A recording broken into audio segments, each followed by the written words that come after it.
Good morning. We've had a beautiful past couple of months with a whole lot of days of sunshine, and it's been nice to spend that time outside in September and October. Of course, the downside for that is this map behind me. We have had a lack of rainfall, and now when we look at our drought monitor, a lot of our area, we're highlighted here under those severe drought conditions, the tan color indicating that moderate drought really for everybody else. We could use this rain, and we don't really have very much rain in the forecast, and unfortunately, as things have dried out, as the air has dried out as the fall season has progressed, in recent days, we've now transitioned to having a high fire danger. So what's at stake here? We have low humidity, so the air itself is dry.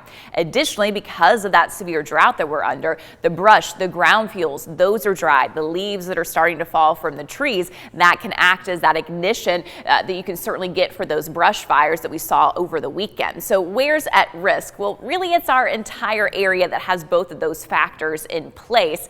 The timeline of where we have the greatest danger, it's going to be during the afternoon and evening hours. That's when the humidity will be the lowest. Now, thankfully, the wind is not as gusty as what we had over the weekend, but we could still potentially see some gusts around the 10 to 15 miles per hour for today.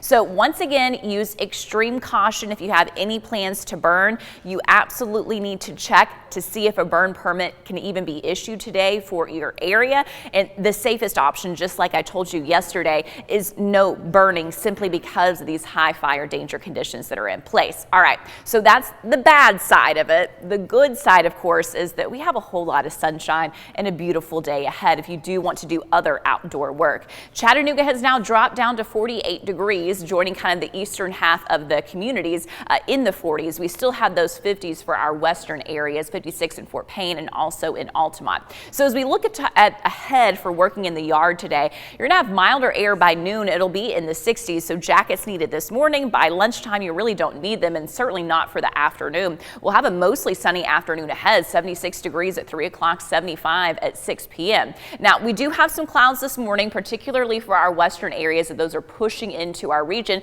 just over the past hour or two. I'm gonna pull back to kind of show you the big picture here, and you can see this arch really from Texas up into Oklahoma, Arkansas. The rain, it's gonna stay to the west of us. We're not gonna get any of that, but that's where that cloud cover is coming from. Now, these clouds will be breaking up as we go through the day today, so again, becoming mostly sunny. I want to show you a look at the big picture, what's going to happen over the next 7 days, because we're going to have this ridge that builds up in the eastern part of the country from the southeast all the way to the mid-Atlantic. That's going to keep us with much drier conditions. Right on the outside of the ridge, though, that's when some rainy weather can happen, and it'll certainly be wetter there, and you can see that on the potential rainfall map over the next 7 days. Here's our star for Chattanooga.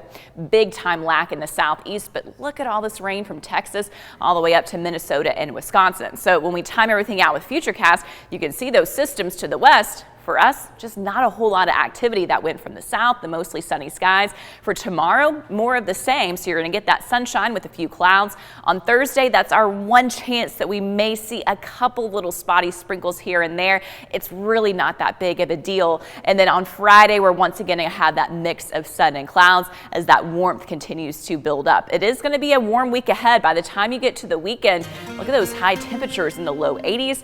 Those morning time lows a little bit milder as well, around the 60-degree mark. So this is above what's normal for this time of year. Paul and I talked about this in the 4:30, Tuesday of next week. So a week from today, that's Halloween.